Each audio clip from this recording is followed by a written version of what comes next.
বন্ধুরা, আজ আমি তোমাদের সাথে একটি কথা বলব। তোমরা তো সকলেই জানো এবং সকলে এই কথাটি আগেও শুনেছো, কষ্ট করলেই সফলতা আসবে। হ্যাঁ বন্ধুরা, আজ আমি তোমাদের এই বিষয় নিয়ে কথা বলছি। যারা সবসময় কষ্ট করো এবং কষ্ট করেও অনেকেই আছে যারা সফলতার শিখরে পৌঁছেছে, কিন্তু অনেকেই আছে এই কষ্টটিকে ভয় পেয়ে হাল ছেড়ে দিয়েছে। তো বন্ধুরা, তারা কিন্তু সফলতার শিখরে পৌঁছাতে পারেনি, কিন্তু যারা সফলতার শিখরে পৌঁছেছে তাদের নিয়েই আজ এই গল্পটি। বন্ধুরা, আমাদের মধ্যে প্রায়ই এমন মানুষ দেখা যায় যারা হয়তো দুবেলা খাওয়ার অন্নটুকুও জুটে না, বা এমন মানুষও দেখা যায় যাদের বাড়িতে বই নেই, ল্যাম্প নেই, পড়াশোনায় করবে যে কোনো লাইট নেই বাড়িতে, সে কিন্তু লণ্ঠন ধরিয়েও পড়াশোনা করে। হ্যাঁ বন্ধুরা, যদি তোমার মধ্যে জিদ থাকে অদ্যম, তোমার মধ্যে চেষ্টা থাকে অদ্যম, আর তুমি যদি বন্ধু হাল না ছাড়ো, অবশ্যই তুমি কিন্তু কষ্ট করলে সফলতা একদিন আসবেই। আর এটা সবার ক্ষেত্রেই হয়। তুমি যদি বারবার ভাবো আমাকে জিততে হবে, আমাকে জিততে হবে, আমাকে জিততে হবে, হ্যাঁ তুমি কিন্তু একদিন সফলতার উচ্চ শিখরে পৌঁছাবে। কিন্তু বন্ধুরা, তোমাদের মধ্যে অনেকেই আছে যারা সফলতা চায়, কিন্তু এই পরিশ্রমের ভয়ে, এই ধৈর্যর ভয়ে তারা কিন্তু হাল ছেড়ে দেয়। তো তাদের জন্য নিশ্চয়ই আজ এই গল্পটা না, আজ এই গল্পটা তাদের জন্য যারা অদম্য চেষ্টা করছে, যারা অদম্য চেষ্টা করছে, যাদের মানসিক শক্তি, যাদের ধৈর্য, যাদের মধ্যে দৃঢ় বিশ্বাস আছে, হ্যাঁ আমি পারবো, আমার দ্বারা হবে। ইয়েস, তোমার দ্বারাই হবে। তাহলে বন্ধুরা, আজ এই গল্পটি ঠিক তাদের জন্য যারা প্রতিনিয়ত লড়াই করে যাচ্ছে সমাজের জন্য, পরিবারের জন্য, নিজের জন্য। হ্যাঁ, ঠিক তাদের জন্য, সেই সব লড়াই সৈনিকদের জন্য, সেই সব লড়াই হিরোদের জন্য, যারা চায় একদিন নিজেকে বদলাতে। আর বন্ধুরা, শুধু নিজেকে বদলালে হবে নাকি, নিজের সাথে আমাদের চারপাশ পরিবেশটাকেও বদলাতে হবে। হ্যাঁ হ্যাঁ বন্ধুরা, একটি সমাজ তখনই ভালো থাকবে যখন সবাইকে আমরা ভালো রাখবো। হ্যাঁ বন্ধুরা, সবাইকে ভালো রাখতে গেলে কি দরকার? শিক্ষার দরকার। আর উপযুক্ত শিক্ষা পেয়েছে কিনা মানুষ কিন্তু সর্বশেষে মূল্যায়ন করে। আর মূল্যায়নটা কি করবে? এই মূল্যায়নটা করবে ঠিক সমাজ, ঠিক সময়, ঠিক তোমার ধৈর্য, ঠিক তোমার মানসিকতা। হ্যাঁ বন্ধুরা, ঠিক সময় মতো তুমি কিন্তু তোমার কষ্টের ফলটা পেয়েই যাবে। তাই বন্ধুরা, হাল ছেড়ো না। বন্ধুরা, আজ আমি তোমাদের এমনই এক গল্প বলছি, যে গল্পটা শুনলে তোমাদের মধ্যে অনেকেই যারা জিত চেপেছে হ্যাঁ আমি কিছু করব, এবং যারা কষ্ট করে ধৈর্য ধরে আছে যে হ্যাঁ এক বছর পর, বা 1 মাস পর, বা 6 মাস পর, বা 7 মাস পর আমি এই জায়গাটায় পৌঁছাবো। তাহলে তোমরা যাদের মধ্যে এই জিতটা আছে তারা কিন্তু এই ভিডিওটি স্কিপ না করে দেখো। অবশ্যই তোমাদের মধ্যে সাহস এবং মানসিকতা শক্তি, আরও ধৈর্য বেড়ে যাবে, আরও তোমরা আগ্রহ পেয়ে যাবে। হ্যাঁ বন্ধুরা, তাহলে ভিডিওটি বেশি কথা না বলে আজ আমি শুরু করছি। বন্ধুরা, আমি এক গল্প বলছি তোমাকে। একটি গ্রাম ছিল, সেখানে রাজু নামে হিরো এক কৃষক বাস করত। তার ছেলে প্রতিনিয়ত পড়াশোনায় খুব ভালো ছিল, কিন্তু রাজু যেহেতু কৃষক ছিল, সে তো ফসলে চাষ করত, তাই সে সেই রকম তার ছেলেকে পড়াশোনা দিতে পারতো না। বন্ধুরা, রাজু কিন্তু পড়াশোনা করেনি, কিন্তু রাজু কিন্তু সবসময় স্বপ্ন দেখতো তার ছেলেকে ডাক্তার বানানোর। আর সবাই তাকে কিন্তু তখন হাসতো, এই রাজু, তুই তো একটা কৃষক, তুই কি পারবি তোর ছেলেকে ডাক্তার বানাতে? ডাক্তার বানানোর জন্য তো অনেক টাকা তোর কাছে আছে, এবং অনেক বড় বড় জায়গায় যেতে হবে। তুই তো থাকিস গ্রামে, আর গ্রামের ছেলে হয়ে ওই ছেঁড়া কাঁথায় শুয়ে লাখ টাকার স্বপ্ন দেখছিস। এগুলো বাদ দে, নিজের ছেলেকে কৃষকের কাজেই লাগা। হ্যাঁ, কেন এসব স্বপ্ন দেখছিস? এসব স্বপ্ন দেখিস না। এভাবে করে রাজুকে অনেক মানুষ, পাড়া প্রতিবেশী বা সমাজের অনেক মানুষই তাকে কিন্তু সবসময় এই কুকথা বলতো। কিন্তু রাজু তাও ফসল বুনতো আর স্বপ্ন দেখতো একদিন তার ছেলে গ্রামের ডাক্তার হবে, আর বিনামূল্যে চিকিৎসা করবে সবার। এই গ্রামে ভালো ডাক্তার নেই, এই গ্রামের থেকে আমার ছেলে যদি ডাক্তার হতে পারে, একদিন কিন্তু আমার ছেলে এই গরিবদের দুঃখ বুঝবে, আর একদিন সে কিন্তু বিনামূল্যে চিকিৎসা করবে। হ্যাঁ বন্ধুরা, প্রতিটা বাবাই তার কিন্তু ছেলে মেয়ের জন্য স্বপ্ন দেখে। রাজুও তেমন এমন কোনো ভুল করেনি, তার আর্থিক পরিস্থিতি শুধু খারাপ ছিল। কিন্তু বন্ধু, আর্থিক পরিস্থিতি কোনো মেধার কাছে, প্রতিভার কাছে বাধা হয়ে দাঁড়াতে পারে না। যদি তোমার কাছে অদম্য চেষ্টা থাকে, তাহলে তোমার আর্থিক পরিস্থিতি কোনোদিন তোমাকে বাধা হয়ে তোমার পথে দাঁড়াবে না। ঠিক একদিন সকাল, রাজুর স্বপ্ন পরিণত হলো। হ্যাঁ, রাজু যে স্বপ্নটা দেখেছিল সেটা কিন্তু বাস্তবে পরিণত হলো।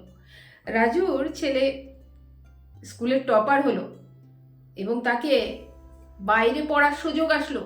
রাজুর কাছে টাকা নেই, কিন্তু বন্ধু অদম্য চেষ্টা, সেটা কিন্তু তার বাধা হয়ে দাঁড়ালো না। নিকটবর্তী এনজিও একজন তাকে সাহায্যের জন্য হাত বাড়িয়ে দিল। রাজুর ছেলে চলে গেল বিদেশে এবং সেখানে সে টপার হয়ে আসলো। সে টপার হয়ে এসে সে গ্রামের সকল মানুষের জন্য ফ্রিতে চিকিৎসা কেন্দ্র খুলে দিল। আর যেখানে একদিন রাহুলকে সবাই বলেছিল, আরে রাহুল, তোর তো নিজেরই খাওয়া জুটে না, তুই কি অন্যের খাওয়া জুটানোর কথা ভাবছিস?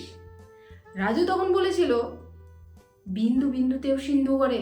হ্যাঁ, রাজু ছোট ছোট করে তার ফসলের যা রোজগার হতো তার ছেলের জন্য জমা করত। কিন্তু বন্ধুরা, এমন একটা দিন আসলো যে প্রতিভাকে কেউ আটকাতে পারলো না। তোমার কাছে যদি প্রতিভা থাকে, তোমার যদি পরিশ্রম থাকে, রাজুর ছেলে দিন রাত লণ্ঠনে পড়তো। সেই লণ্ঠনের আলোতে পড়তো। এমনও ছিল না রাজুর ঘরে কারেন্ট। দুবেলা রাজু খেতেও ভালো পারতো না, কারণ আর্থিক পরিস্থিতি তো তার ভালো ছিল না। কিভাবে ছেলেকে সে ভালো জায়গায় পড়াবে, এমনকি ছেলেকে সে টিউশনও দিতে পারতো না। তার ছেলে এতটা প্রতিভা সম্পন্ন, এতটা ট্যালেন্ট, সে নিজে থেকেই পড়তো। আর তারই সাথে সাথে নিজে তো পড়তো, গ্রামের বাচ্চাগুলোকেও সেই সময়ে সে পড়াতো। মানে নিজে পড়তো, এত ছোট একটা বাচ্চা, সে আবার গ্রামের বাচ্চাদের পড়াতো। তাহলে ভাবো, রাজুর ছেলে এক কিশোরের ছেলে হয়েও তার মধ্যে মনুষ্যত্ব ছিল। শিক্ষাতে শুধু জ্ঞান হয় না, শিক্ষাতে আরেকটা জিনিস মিলিত, হিউম্যান বিংস। বাচ্চা ডেভেলপমেন্ট হয় হিউম্যান বিংস থেকে। হ্যাঁ, রাজুর ছেলেও মনুষ্যত্ব। সেই জন্য তার মধ্যে এই জিনিসটা হয়েছিল যে একদিন আমি ডাক্তার হয়ে আসবো আর এই গ্রামের সকল মানুষদের ফ্রিতে চিকিৎসা দেব। এই যে রাজুর ছেলের অদম্য একটা জিদ, এই যে রাজুর ছেলের অদম্য একটা লড়াই, আর সে দিন রাত লণ্ঠনের আলোতে শুধু পড়াশোনা করতো। একদিন যখন স্কুলের রেজাল্ট বের হলো, সেদিন রাজুর ছেলে সব কটা সাবজেক্টে 100 নম্বর পেল। রাজু মাস্টারমশাইদের বলছে, স্যার, আমার কাছে তো সামর্থ্য নেই আমার ছেলেকে বাইরে পড়ানোর। তখন মাস্টারমশাইরা বলল, তুমি চিন্তা করো না, আমরা আছি। সবাই রাজুর জন্য হাত বাড়িয়ে আসলো। নিকটবর্তী এনজিও, শিক্ষক মহাশয়, সকলেই একত্রে হয়ে রাজুর ছেলের জন্য বা রাজুর ছেলেকে পাড়ি দিল বিদেশে। আজ রাজুর ছেলে ডাক্তার। হ্যাঁ বন্ধুরা, তোমরাও হতে পারো। স্বপ্ন দেখো, হ্যাঁ, বড় স্বপ্ন দেখো। এটা নয় যে রাজু কৃষক, সে স্বপ্ন দেখতে পারবে না, এটা কোনো শাস্ত্রে লেখা আছে না। একজন রিক্সা যে চলায় সেও স্বপ্ন দেখতে পারে। অবশ্যই স্বপ্ন সকলেই দেখতে পারে। আর বন্ধু, স্বপ্ন সত্যিও হয় যদি তোমার অদম্য চেষ্টা, লড়াই থাকে আর দৃঢ় সংকল্প থাকে। হ্যাঁ, আমার দ্বারাই হবে, আমি এ পারবো। ইয়েস, তুমি এ পারবে।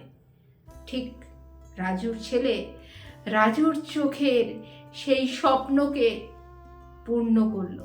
স্বপ্ন সফলতা তখনই হয় যখন মানুষের মধ্যে জিদ থাকে। শুধু হাল ছেড়ো না, শুধু ধৈর্যটা চালিয়ে যাও। যদি তুমি হাল ছেড়ে দাও, যদি তুমি ভয় পেয়ে যাও, তাহলেই তোমার দ্বারা কি হবে? তাহলে তো তোমার দ্বারা কিছু হবে না। আর যদি তুমি এই কষ্টের মধ্যেও লড়াই করে যাও, তাহলেই বন্ধু তুমি কিন্তু সফল হতে পারবে। আর বন্ধু, একটা কথা মনে রেখো, সফলতার কোনো বাধা আসে না। যদি তুমি সঠিক পরিশ্রমী, মেহনতি বা প্রতিভা সম্পন্ন মানুষ হয়ে থাকো, তাহলে তোমার সফলতা কেউ বাধা হয়ে আসতে পারবে না। কেউ না কেউ আসবে তোমার জীবনে। যখন তুমি এমন একটা জায়গায় পৌঁছে যাবে বা ভালো একটা রেজাল্ট করলে, কেউ না কেউ তোমার হাতটা ধরবে, বলবে চলো আমি তোমাকে এগিয়ে নিয়ে যাবো। হ্যাঁ বন্ধু, প্রতিভা এমনই হয়, প্রতিভা কোনোদিন থামিয়ে রাখা যায় না। আমি অনেক দেখেছি আমার জীবনে। এই রাহুল প্রমাণ করে দিল তার ছেলেকে দিয়ে যে একজন কৃষক হয়েও সে স্বপ্ন দেখেছিল আকাশে ওড়ার, মানে ডাক্তার হবার। সে শুধু ডাক্তারই হয়নি, তার আশেপাশে মানুষদের মধ্যেও সে শিক্ষা বিতরণ করেছে কিভাবে ডাক্তারি পড়তে হবে, এবং ডাক্তারি পড়ার জন্য তার গ্রামের অনেক ছেলেমেয়েদের সে বিনামূল্যে কোচিংও দিয়েছে, আর তারই সাথে গ্রামের অনেক মানুষদের সে সেবা করে গেছে। হ্যাঁ, এটাই ছিল রাহুলের ছেলের কাহিনী, বা এটাই ছিল রাহুলের ছেলের গল্প, যে আজকের রিয়েল হিরো। তো এগুলোই হচ্ছে বন্ধু রিয়েল হিরো। তোমার গল্পটা কেমন লাগলো? আশা করি যদি ভালো লেগে থাকে অবশ্যই আমাকে কমেন্ট সেকশানে জানাবে। আর কে কোথাও বা কোথার থেকে আমার ভয়েসটা শুনছো অবশ্যই সেটাও জানাবে, কারণ এর আগেও কি তোমরা আমাকে কোনো প্ল্যাটফর্মে দেখেছো? আর বন্ধু যদি দেখে থাকো তো অবশ্যই আমাকে কিন্তু কমেন্ট সেকশানে বলো। আর তোমাদের মধ্যে অনেকেই আছে যারা এইরকম স্বপ্ন দেখছো, তাহলে রাজুর গল্পটি তোমাদের উদাহরণ যে সফলতার শীর্ষে পৌঁছানো যায়। কষ্ট করলে বন্ধু ফল তো আসবেই। এই যে কষ্টটা ছিল, না খেয়ে পরিশ্রম, মেহনতি, লণ্ঠনের আলোতে পড়াশোনা, এই সব মিলে কিন্তু রেজাল্ট দিয়ে দিল। যখন সেই স্কুলে টপার হয়ে আসলো তখন কিন্তু বিদেশে যাওয়ার জন্য তার কিন্তু কোনো কিছু বাধা হয়ে দাঁড়ালো না। রাহুলের কাছে 1 টাকাও নেই যে তার ছেলেকে বিদেশে সে পৌঁছাবে বা পাড়ি দেওয়াবে, কিন্তু সমাজের অনেক মানুষ আছে যারা তার জন্য চলে এসেছিল যে আমরা আছি, কি করতে হবে বল, আর তাই হয়েছে। এইভাবেই হয় স্বপ্ন পূরণ। আর তোমরাও যদি এইরকম পরিশ্রম, এরকম মেধা সম্পন্ন হও, তাহলে আজ থেকে এখন থেকেই স্বপ্ন দেখো। আর শুধু স্বপ্ন দেখলেই হবে না, পরিশ্রমও তো করতে হবে বন্ধু। যদি পরিশ্রম না করো তাহলে সফলতা কিভাবে আসবে? তোমাদের পরিশ্রমও করতে হবে। তোমাদের সফলতা তখনই আসবে যখন তোমরা ধৈর্য, পরিশ্রম সব কিছু মিলিয়ে জীবনে এগিয়ে যাওয়ার স্বপ্ন দেবে। বন্ধুরা, তাহলে আজকে আমার ভিডিওটি তোমাদের কেমন লাগলো? লাইক, কমেন্ট, সাবস্ক্রাইব করতে ভুলবে না। ছড়িয়ে দাও যে সকল মানুষের মধ্যে যারা আজ স্বপ্ন দেখছে, হ্যাঁ একদিন তোমরাও পারবে। ধন্যবাদ। Thanks for watching.